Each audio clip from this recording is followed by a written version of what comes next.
ingin saya sampaikan satu kisah nyata. Seorang anak dilahirkan di Aljazair.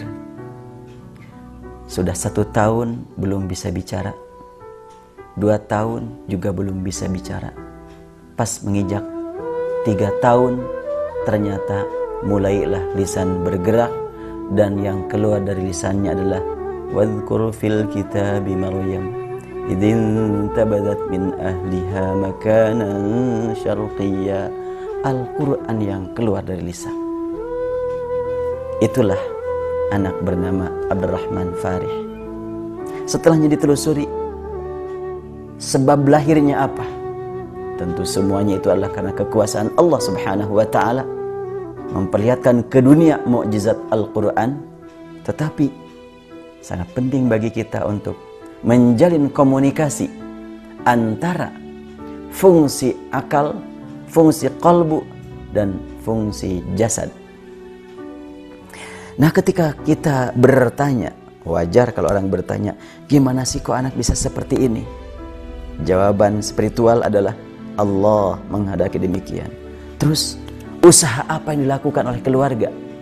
Ternyata pada saat anak itu dalam kandungan, ibunya dalam keadaan suci kalbunya, selalu membaca Al-Quran, selalu membaca surat Maryam, yang ternyata anak dalam kandungan mendengar terus bacaan ibunya terhadap ayat-ayat Allah.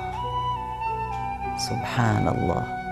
Ini memberikan gambaran bahwa memang kesucian kalbu seorang ibu sangat berpengaruh bagi anak yang ada dalam kandungannya. Semoga ibu-ibu yang hamil saat ini langsung sekarang juga ngambil Al-Quran, membaca Al-Quran, dan memperbanyak membaca Al-Quran.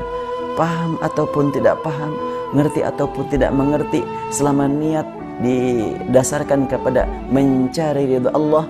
Rasul bersabda, man qara'a harfan min kitabillah falahu hasanah wal hasanatu bi asyri amsalha. La aqulu alif lam mim harf walakin alif harf wa lam harf wa mim harf.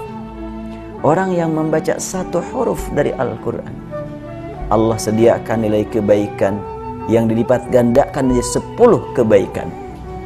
Aku tidak menganggap alif lam mim 1 huruf, tapi alif 1, lam 1, mim 1. Rasulullah SAW memberikan contoh 3 huruf dengan alif lam mim yang sejak diturunkan kepada Rasulullah sampai sekarang tidak pernah ada penjelasan apa artinya, terjemahannya alif, lam, dan mim.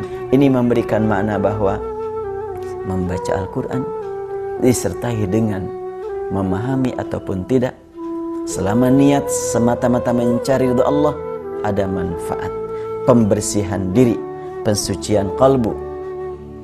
Diharapkan mudah-mudahan bulan suci ini kita diberi nikmat membaca Al-Quran lebih daripada bulan-bulan sebelumnya. Bahkan bukan cuma sekedar kenikmatan membaca, tapi diharapkan dapat berinteraksi dengan kata per kata dalam Al-Quran.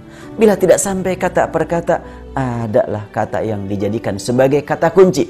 Setiap kali kita membaca Al-Quran, ada kata kunci yang dapat kita jadikan sebagai alat komunikasi dengan Allah Subhanahu wa ta'ala. Umpamanya, ada orang yang membaca wasari'u ila maghfiratin min rabbikum.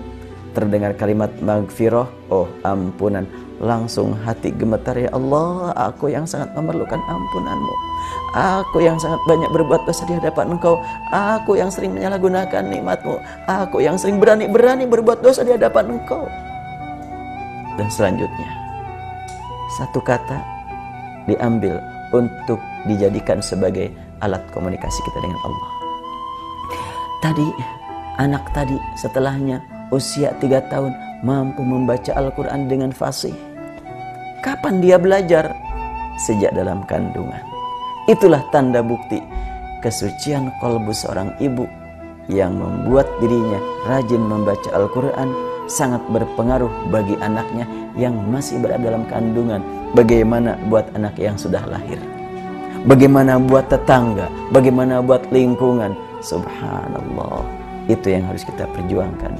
Semoga Allah berikan kepada kita nikmat berjuang mencuci kalbu dengan banyak membaca ayat-ayat Al-Quran. Ghafarallahu li wa lakum walhamdulillahi rabbil alamin. Assalamualaikum warahmatullahi wabarakatuh.